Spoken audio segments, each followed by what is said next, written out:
Hey guys, welcome to another video. Today we're going to be talking about pens. So the question I get asked the most on social media is, what pen is that? So today I'm going to run through my top 5 pens that I use most days here in my studio. So number 1 is the Tombow Funosuke, I hope I got that right, calligraphy brush pen. It comes in both a hard tip and a soft tip.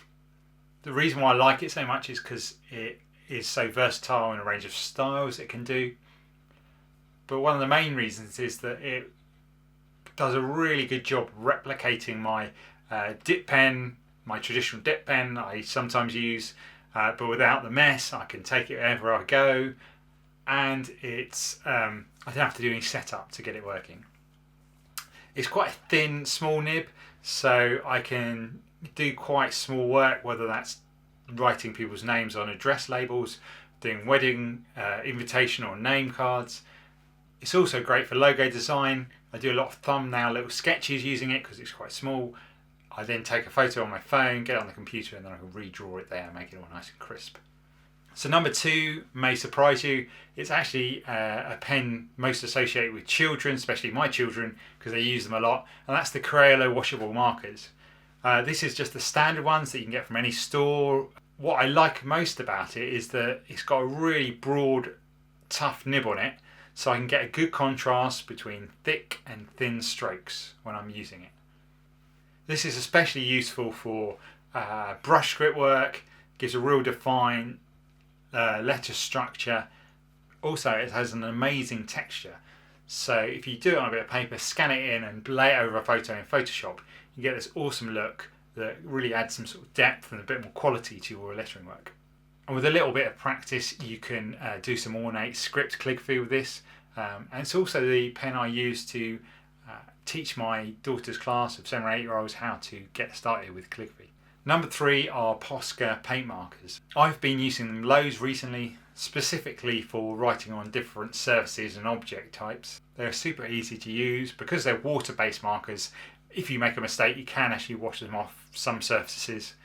They come in a massive range of colours, but I mainly use only black and white. The gold ones unfortunately don't match up to the shininess of oil or solvent-based ones.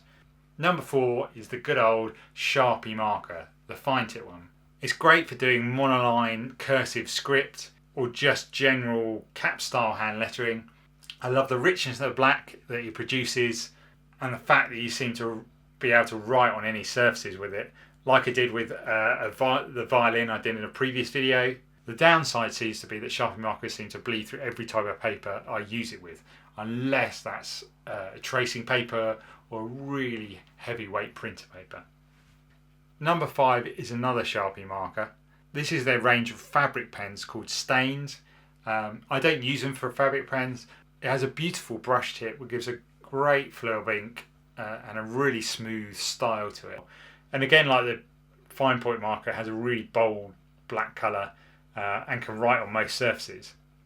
But I just tend to use this one for custom lettering projects or if I'm making a hand-drawn typeface. One other pen that comes in sort of close 5th place is the Platinum Feud brush pen. This has a really soft tip and gives a great texture when you're doing your brush script style, but it's quite expensive at about £20.